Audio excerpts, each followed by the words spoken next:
Good morning students.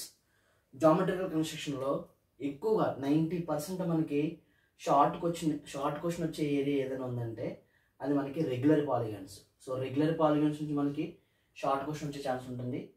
Regular పాలిగన్స్లో చాలా methods ఉంటాయండి. Nearly మనకి 5 మెథడ్స్ వరకు ఉంటాయి.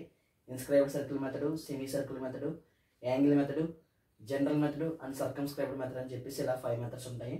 అందులో మనకి ఒక మెథడ్ అడిగాడు అనమాట. One of the most important question ఇది, 90% వచ్చే area. Construct a పెంటాగాన్ of regular పెంటాగాన్ of for the given side of 30 mm. Side ఇచ్చాడంటే మనకి 30 mm ఇచ్చాడు, లెంత్ సైడ్ 30 mm లెంత్ ఇచ్చాడు. And by using general method. So మనము ఎప్పుడు కూడా రెగ్యులర్ పాలిగన్స్ చేసేటప్పుడు మనల్ని ఏం అడిగాడు, పెంటాగాన్ అడిగాడా, తర్వాత హెక్సాగాన్ అడిగాడా, నెక్స్ట్ మనం సైడ్ ఎంత ఇచ్చాడు చూసుకుంటాము, తర్వాత ఏ మెథడ్, ఈ 3 మనకి చాలా ఇంపార్టెంట్ అండి. సో మనకి పెంటాగాన్ అడిగాడు, పెంటాగాన్ అంటే 5 సైడ్స్ ఉంటాయి, జనరల్ మెథడ్లో డ్రా చేయమన్నాడు. సో జనరల్ మెథడ్లో డ్రా చేయమన్నాడు కాబట్టి ఇప్పుడు మనం దీన్ని ఎలా డ్రా చేయాలో చూద్దామండి. సో సైడ్ ఎంత ఇచ్చాడు, సైడ్ లెంత్ ఎంత ఇచ్చాడండి, 30 mm ఇచ్చాడు. 30 mm తోటి ఏం చేస్తామంటే ఒక లైన్ డ్రా చేసుకుంటాం. దీన్ని ఏబి అని నేమింగ్ ఇచ్చుకుంటాం. బి దగ్గర ప్రొట్రాక్టర్ ప్లేస్ చేసి పర్పెండిక్యులర్గా 90 degreesతో ఏం చేస్తామంటే అండి మనము సి పాయింట్ కూడా పెట్టుకుంటాం. ఏబి ఎంత లెంత్ అవుతుందో డిసి కూడా అంతే ఉంటుంది. ఏబి 30 mm అయితే డిసి కూడా 30 mm ఉంటుంది. ఇప్పుడు ఏం చేస్తామంటే అండి ఏని సిని రెండింటిని జాయిన్ చేస్తాం. జాయిన్ చేసిన తర్వాత జనరల్ మెథడ్ ఎలా చేయాలో చూద్దాము.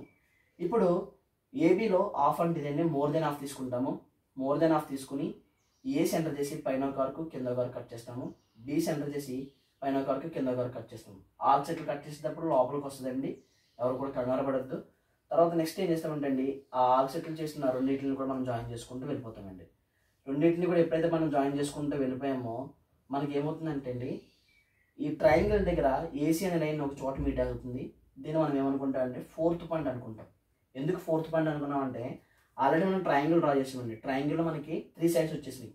సో రెగ్యులర్ పాలిగన్స్ అన్నింటినీ కూడా ఒకేసారి డ్రా చేయమంటాడు జనరల్ మెథడ్లో. మనకి ఇప్పుడు పర్టికులర్గా పెంటాగాన్ అడిగారు కాబట్టి పెంటాగాన్ డ్రా చేద్దాము. ఇప్పుడు మనం ఏం చేద్దామంటే అండి ఏబి డిస్టెన్స్ తీసుకుని బి సెంటర్ చేసి ఏ నుంచి సికి ఒక ఆర్క్ డ్రా చేసుకుంటామండి. ఏబి డిస్టెన్స్ తీసుకుంటాము, బి సెంటర్ చేసి ఏ నుంచి సికి ఒక ఆర్క్ డ్రా చేసుకుంటాము. డ్రా చేసుకున్న తర్వాత బైసెక్షన్ చేసిన లైన్ని ఈ ఆర్క్ ఎక్కడైతే కట్ చేస్తుందో దాన్ని 6th పాయింట్ అనుకుంటామండి. 6th పాయింట్ అనుకుంటాం. ఈ 4, 6 అనేది మనకి లైన్ కాబట్టి అండి లైన్ బైసెక్షన్ మనం ఆల్రెడీ నేర్చుకున్నాము. లైన్ బైసెక్షన్ ఎలా చేయాలో ఇది ఆఫ్ తీసుకుంటాము, మోర్ దెన్ ఆఫ్ తీసుకుంటాము. ఈ 6, 4 లైన్లో మోర్ దెన్ ఆఫ్ తీసుకుని ఇదిగోండి 6, 4 ఇలా ఉంది కదండి, ఇదేమో 6th పాయింట్, ఇదేమో 4th పాయింట్ కదండి. ఈ 6, 4లో మోర్ దెన్ ఆఫ్, ఆఫ్ అంటే ఇది మోర్ దెన్ ఆఫ్ తీసుకుని 4 సెంటర్ చేసి ఇటో కార్ కట్ చేసుకుంటాము. అగైన్ 6 సెంటర్ చేసి ఇటో కార్ కట్ చేసుకుంటామండి. 2 ఆర్క్ షీట్లు మనం జాయిన్ చేసిన తర్వాత మనకి ఏమొస్తుందంటే అండి 5th పాయింట్ వస్తుంది. సో అలా మనము రెగ్యులర్ పాలిగన్స్ అన్నింటినీ కూడా ఈ మెథడ్లో డ్రా చేయొచ్చు. వాడు మనకి పర్టికులర్గా పెంటాగాన్ అని మాత్రం అడిగాడు కాబట్టి ఇప్పుడు మనం ఏం చేస్తామంటే అండి పెంటాగాన్ అడిగితే 5A రేడియస్ తీసుకుంటాం. 5A రేడియస్ తీసుకుని 5 సెంటర్ చేసి ఒక సర్కిల్ డ్రా చేసుకుంటామండి.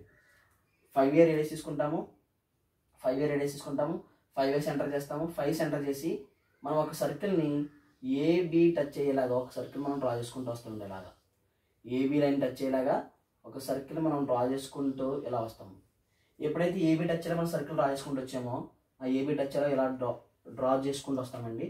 నెక్స్ట్ మనం ఏం చేస్తామంటే అండి ఏబి డిస్టెన్స్ తీసుకుని మనకి పెంటాగాన్ డ్రా చేయమని కాబట్టి బి సెంటర్ చేసి ఇక్కడ ఒక ఆర్క్ కట్ చేస్తాము, దాన్ని సి పాయింట్ అనుకుంటాము. అగైన్ ఇక్కడ మరలా ఏబి రేడియస్ తీసుకుని సి సెంటర్ చేసి ఇక్కడ ఒక ఆర్క్ కట్ చేస్తామండి, అంటే దాన్ని డి పాయింట్ అనుకుంటాము. మరలా అగైన్ ఏబి డిస్టెన్స్ తీసుకుని డి సెంటర్ చేసి ఇక్కడ ఒక ఆర్క్ కట్ చేస్తామండి, దీన్ని ఈ పాయింట్ అనుకుంటాము. ఇప్పుడు ఏని బిని డార్క్ చేసుకుంటామండి, తర్వాత బిని సిని డార్క్ చేస్తాము, తర్వాత సిని డిని డార్క్ చేసుకుంటాము, తర్వాత డిని ఈని డార్క్ చేసుకుంటాము, తర్వాత ఈని ఏని కూడా మనము డార్క్ చేసుకుంటామండి. ఈని ఏని కూడా మనము డార్క్ చేసుకుంటాము. సో ఇలా డ్రా చేసుకుంటాం. మనకి ఏదైతే పెంటాగాన్ అడిగాడో పెంటాగాన్ మనము డ్రా చేసామంటే దాన్ని మాత్రమే హైలైట్ చేసుకోవాలి. మిగిలిన కన్స్ట్రక్షన్ లైన్స్ అన్ని కూడా లైట్గా డ్రా చేసుకుంటాం. తర్వాత మనకి డైమెన్షన్ ఇచ్చాడు కాబట్టి అండి 30 mm సైడ్ ఇచ్చాడు కాబట్టి 30 mm మనం ఏం చేస్తామంటే అండి మనము డైరెక్ట్గా కిందకి తీసుకొచ్చేసి ఇక్కడ మనము 30 అని చెప్పేసి మెన్షన్ చేస్తాం. ఎవరు కూడా mm రాయకూడదు. సో ఓకే 30 డ్రా చేసుకుంటామండి.